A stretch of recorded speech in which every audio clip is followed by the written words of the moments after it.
welcome to Mock the Week. I'm Dara Breen. Joining me this week are Andy Parsons, Tiff Stevenson and Rob Beckett, Ramesh Ranganathan, Hugh Dennis and Miles Jupp.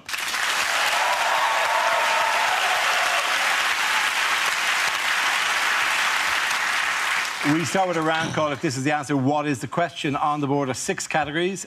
Tiff, which category would you like? I'll go for home news. OK, home news is the category. The answer is 1/3. What is the question? Is it how much of a bottle of vodka I'd have to drink before I found Lewis Hamilton even vaguely interesting? Is it how many of this week's news stories lend themselves to comedy? It's been that kind of 3 weeks, really, hasn't it, Andy? Yes. Is it how much of Greece can you buy for £1?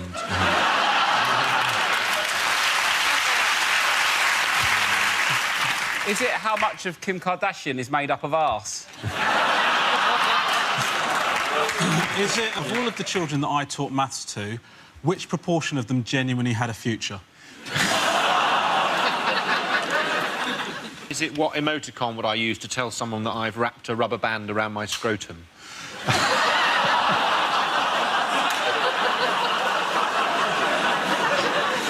Is it what I'm always missing from a threesome?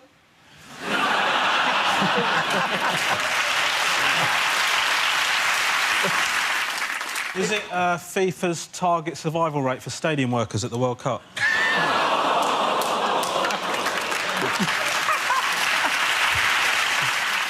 Is it, according to legend, how much of you is your head?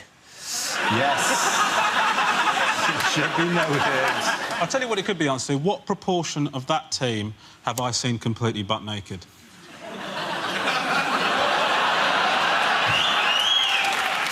Yeah.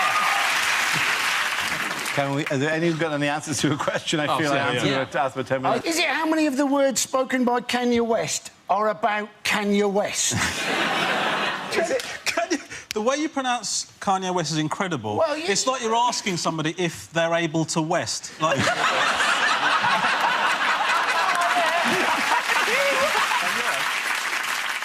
Is it think of a fraction that rhymes with the word bird?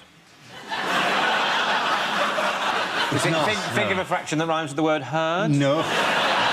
Is it think of a fraction that rhymes with the word interred? No. Is it think of a fraction that sounds funny if you say it with an Irish accent? Yeah, that's exactly what I was waiting for you to do. Yes. Think of a fraction that I say is 1/3.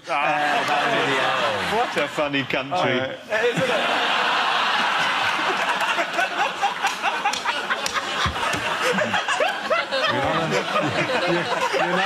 You're not on Radio 4 yet. I do. This is genuinely the correct answer. Yes. Is it? Yes. What proportion of the works planned by Network Rail have already gone wrong or over budget? There absolutely is the question I was looking for. Hugh Dennis. I wouldn't have got that, mate. I wouldn't have got that. Yes, the question I was looking for was how many of its targets has Network Rail already missed 1 year into a 5-year rail improvement plan? This is the news. The large part of a £38 billion project to modernise Britain's railways has been put on hold as a result of delays, missed targets and overspending. How bad is the situation? The one thing that I don't know how many of you use the train all the time, but it is such an infuriating service, and so infuriating, that if you go to any station, they have signs up telling you that they don't accept abuse of the staff, physical or verbal or whatever. They are offering a service that is so shit, they have to remind you not to kill members of their staff.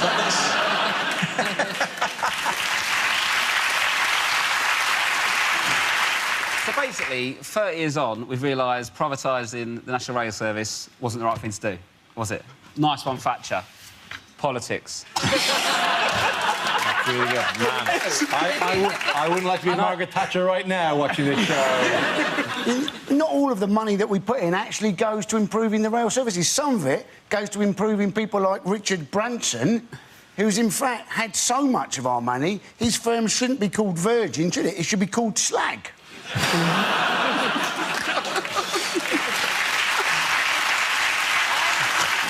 guy that they've got to take over, because they sacked the network chief, didn't they? And they replaced him with a guy called Sir Peter Hendy, right? Yeah. And they've put him on $500,000 a year salary, and his instructions is to get a grip on the spiralling costs of improving the rail network. How is he going to know about money management, right? His grandfather was a baron. He's from an estate, not that kind. It's kind of like hiring 20,000 pigeons to work out why Nelson's column is covered in shit.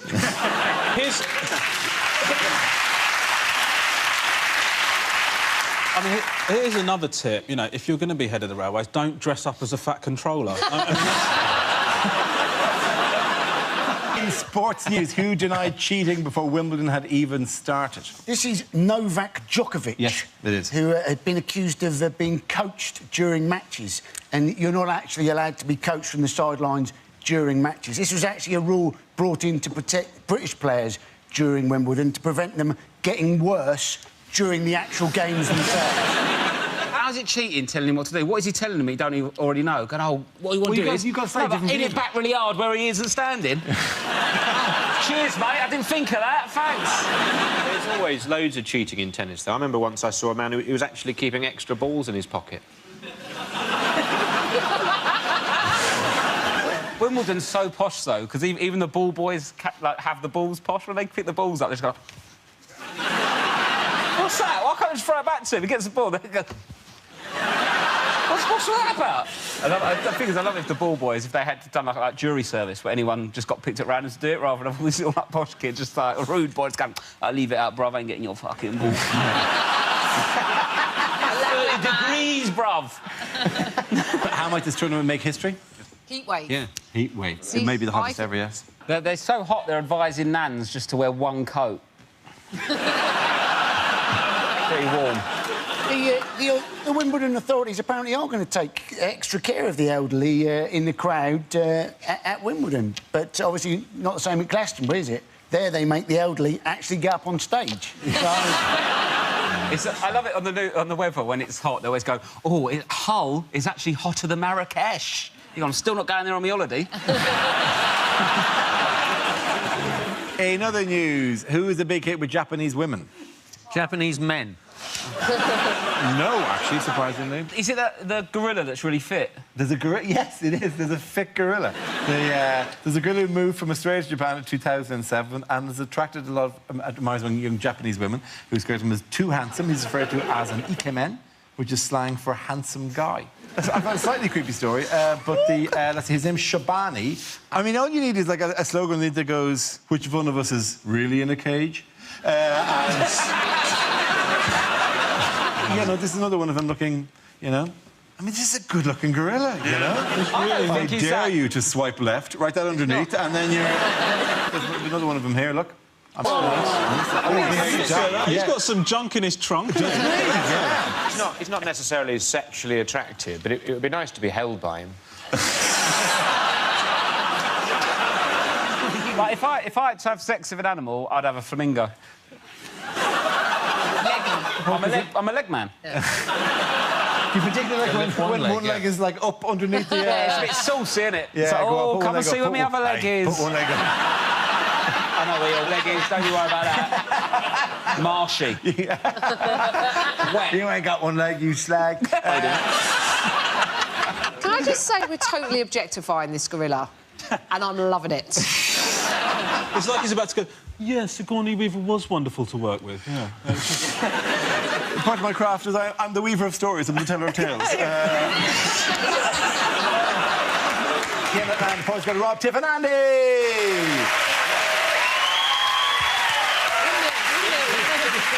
Now we play a round called It's Getting Hot in Here, so take out all your jokes. This game involved Tiff and Ramesh, so if you could make your way to the performance area, please. This round is a stand-up challenge. I launched a wheel of news, and whoever chooses to stop, one of our performers must step forward and talk about that subject. OK, here we go.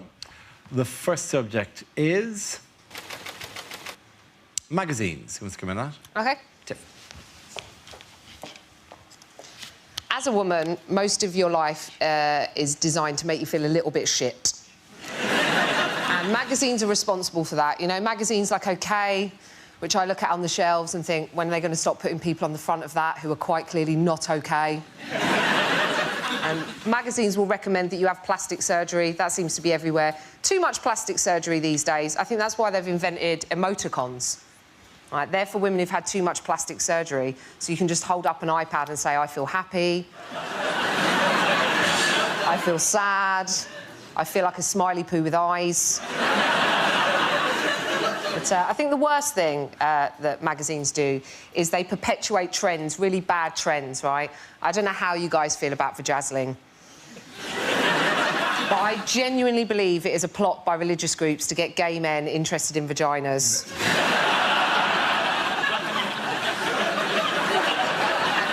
By making them look like disco balls. I told my mum about the vajazzling, right? I said, Mum, they do this thing now where they put Diamante on your downstairs. And my mum just went, vajazzling? In my day, you were lucky if you gave it a wash.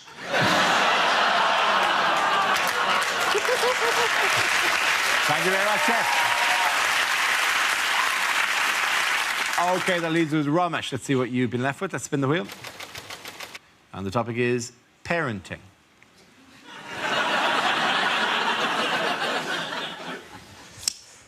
I'm a parent. You know, we had our first child, and our first child is such a lovely kid. You know, he always says please and thank you. He's such a wonderful, wonderful little boy. I said to my wife, do you know what? I think we might have mastered parenting. I think it's just about setting clear boundaries and being consistent.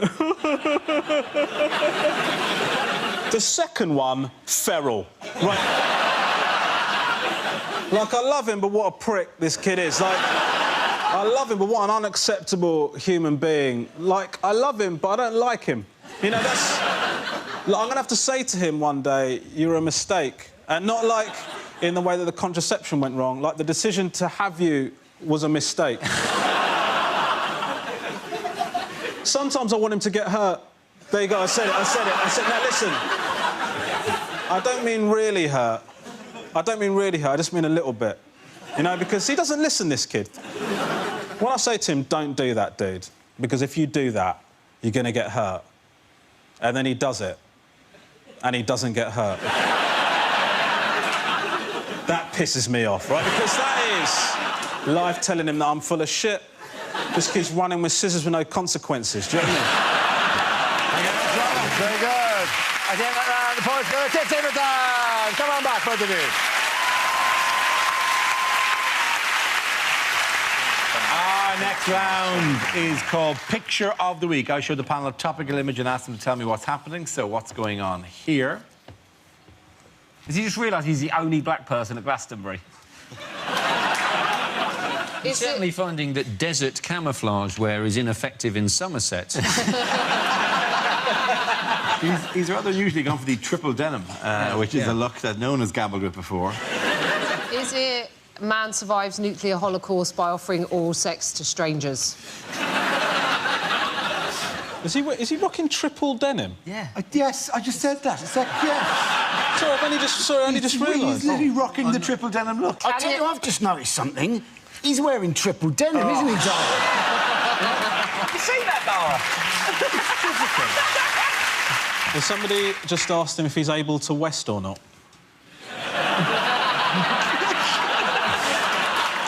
And also, I'm not sure this is relevant to it, but I'm almost certain that Kanye West was one of Labour's target seats in the last election. Is it a brutal moment of self-realisation? Is this the exact moment when he suddenly thinks, am I a dick?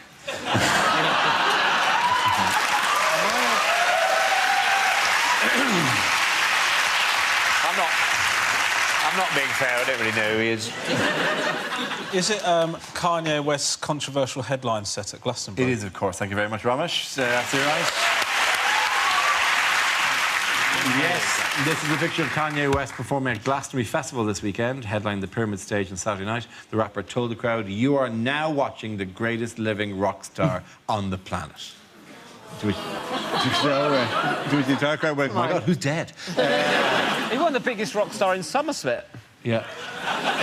Yeah, he wasn't the biggest rock star in that field at that time. Literally. Let alone the planet, yeah. He also described himself as the new Warhol, and I think we misheard him a bit there.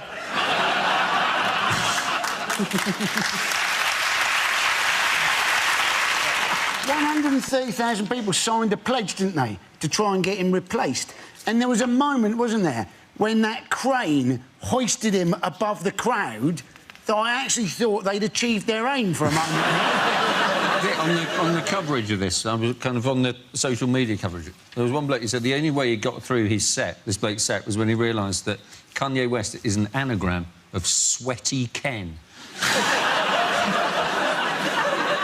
I bumped into Robert Glastonbury. He was so excited about being there. You should have seen his little face. So, I agreed to do Glastonbury because it said you're on at 12:50. What I didn't read was AM.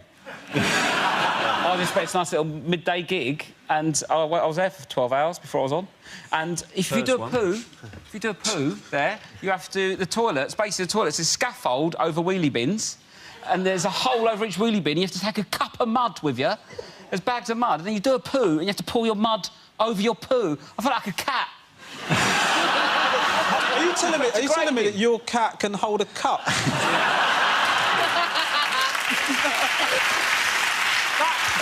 That toilet situation is just...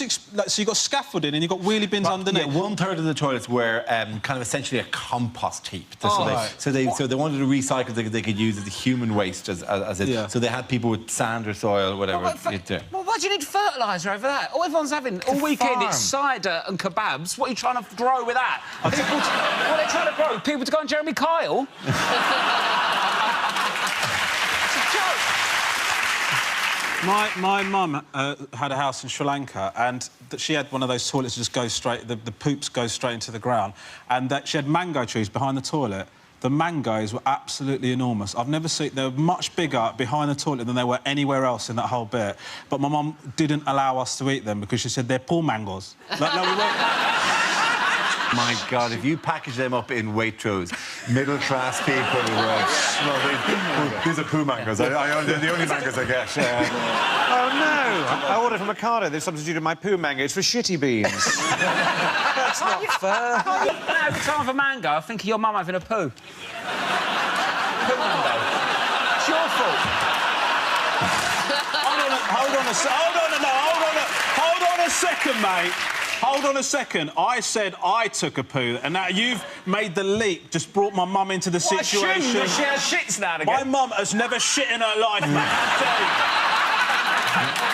How dare you talk like that about my mother? My mum's ruined mangoes, my dad's ruined baths. Between us, we're killing this country. Oh, I think we've just scraped off a layer there. Is that a story from your childhood? What's going on? A couple of weeks ago. From the I see. Oh, right. Don't watch myself. No, I know.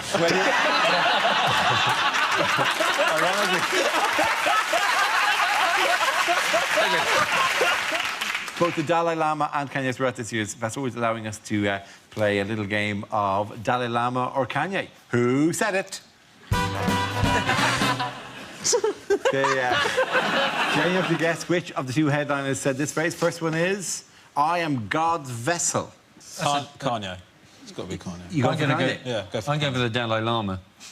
Being that he may be an incarnation of himself. I'm going for the cat. If he can hold a cup, he can say that as well. I'm God's vessel was actually said by Kanye West. Well done. Our work is never over. I think it's Network Rail.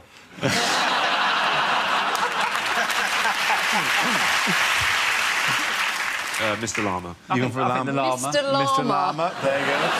So standards here. Our work is never over, of course, is the words of Kanye West. And probably the most difficult one to answer is, I don't know what's better, getting laid or getting paid. Just lift the up Lama. Spit in your face. I'm Peruvian. I'm the Lama. No, it is, of course, Hugh Dennis.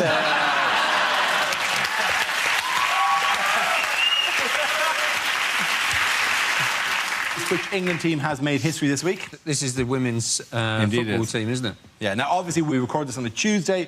By the time the show goes out on Thursday, they may or may not have beaten Japan in the semi-final of the World Cup. Either way, they'll be playing at the weekend, either for third or for first. But still... It's amazing that they've managed to do something that the men's football team have never done, and that is reach the semi-final of the World Cup without crying. So...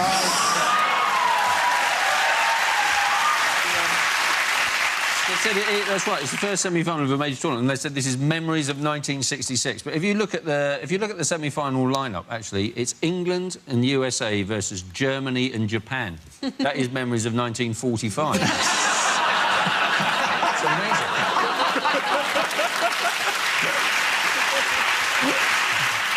In other news, who or what had an emotional send-off this week? This was the last episode of Top Gear. Yes. Well, no, it's not the last episode of Top Gear. It's the last episode of them Well, doing why did Top you Gear. say yes, then? Because I caught myself and went, you know, it's not that. I, like Shabani, can change my mind occasionally. We didn't do the look-alike of that, did we? No. Oh, you should. No, let's see it. I get the Megabuzz guy, but I don't get the good-looking gorilla. Do it again, do it again. When you do your hand thing, it does look a bit Shabani.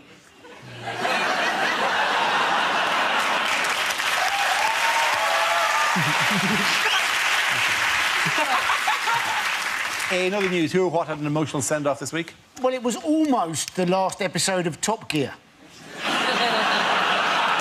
Opinions differ on that. Yeah. Did you even see it? Did you see it anyway? You know? It ended on a cliffhanger, didn't it? It didn't. Yeah, Quentin Wilson came out the shower and said it was all a dream. Now it's finished. Is it Clarkson or May who gets custody of Hammond? I'm presuming they don't even saw it because I watched everything. I used to quite enjoy the show, but it was at the end they said the two of them. It was just the two of them. Clarkson obviously wasn't there, and they said, "So thank you very much for watching, and good night." And it went to the titles, and it was like silent, and then the words moved up the screen on a black screen silently, and you're going, Jesus, who's dead? We should end that. I didn't know you could end. I didn't know you could do that somber ending. Like when I left The Apprentice last year, I would have demanded that goodbye, and then just like Russian piano music and hundreds of black and white shots of me looking winsome. People saluting as Jeremy Clarkson is lowered onto Netflix. It's ridiculous. At the end of that round, the points go to Ramashu and Miles.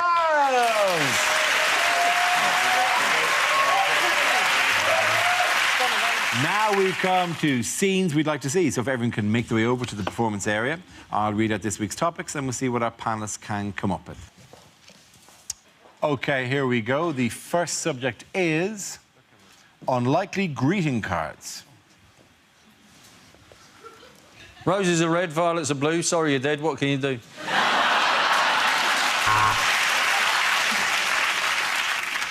Sorry you're leaving, and sorry to break it to you in such a cowardly fashion.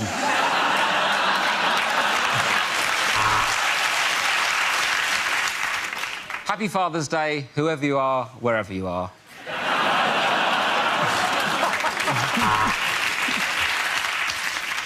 Roses are red, violets are red, the greenhouse is red. I think I'm bleeding to death.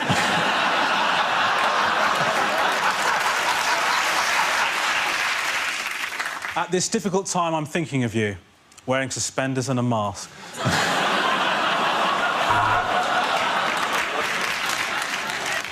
I saw this and thought of you.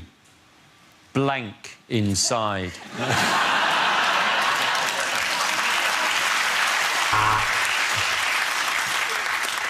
My feelings can't be put into words, although the judge did describe them as inappropriate.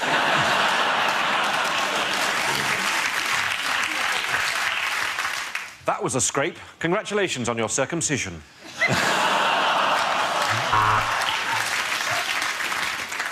Congratulations, you did it. And we'll prove it. The Crown Prosecution Service.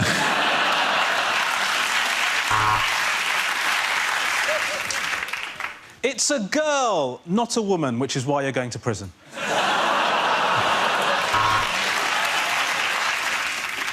With deepest sympathies for the loss of your grandmother. / happy housewarming.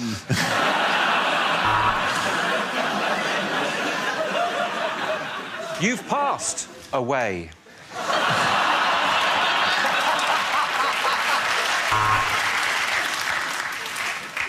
21 years, and this time you'll probably die in prison.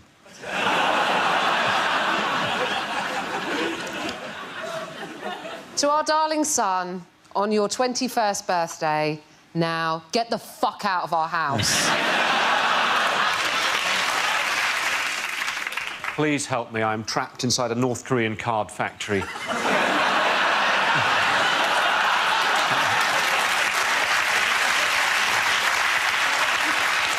Also, Iron Man says happy 4th birthday.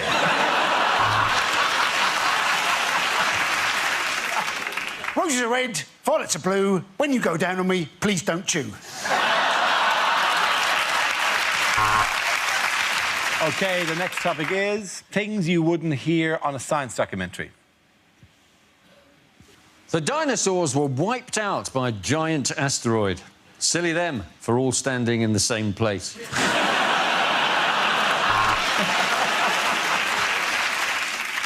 Does it burn anything other than Bunsen?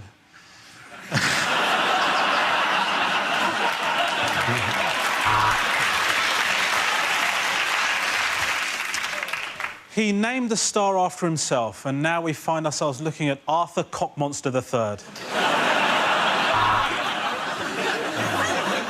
So, it glows in the dark and it has a half-life of 1,000 years. Frankly, I've never done a poo like it. On today's show, we'll be talking about the Jurassic period, where only dinosaurs and Bruce Forsyth roam the Earth. He's old, isn't he?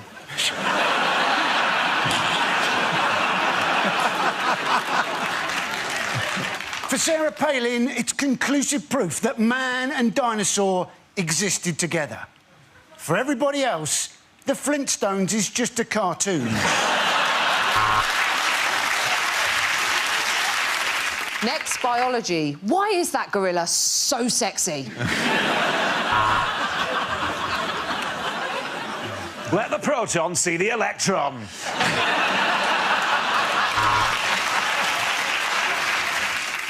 Scientists in Loughborough found the formula to make the perfect cup of tea, which is quite controversial as the grant was for AIDS research.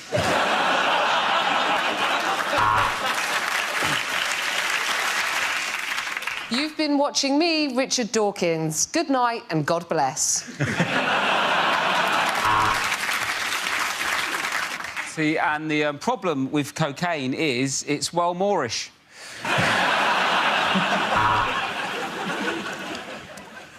Well, we could ask a proper scientist about this, or we could ask Dara Ó Briain.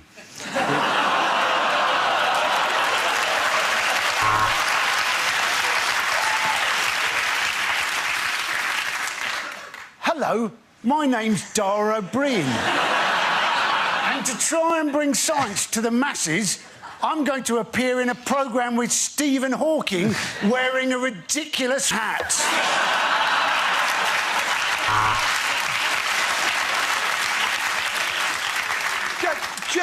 Just enough with the, you know... I love that hat, by the way. Hello, I'm Dara Ó Briain. And I've got a massive head and a massive brain. But all I get to do in this bit is just press a little button.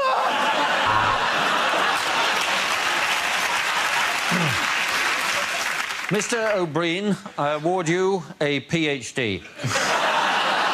Phenomenal head, Dara.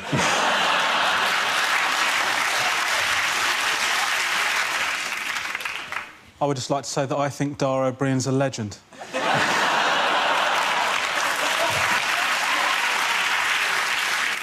I work with Dara Ó Briain.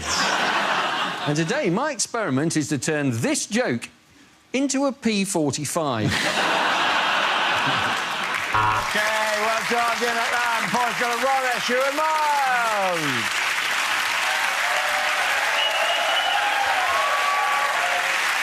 And that's the end of the show. This week's winners are Ramesh Ranganathan, Hugh Dennis and Miles Jupp. Commiserations to Andy Parsons, Tiff Stevenson and Rob Beckett. Thank you for watching. I'm John. Actually, no, hang on. Yeah, right. 'Cause I didn't know you were allowed to do this. Apparently, you can just do this. Like, we won't be back on again for another week. So, you know, thank you for watching. Good night.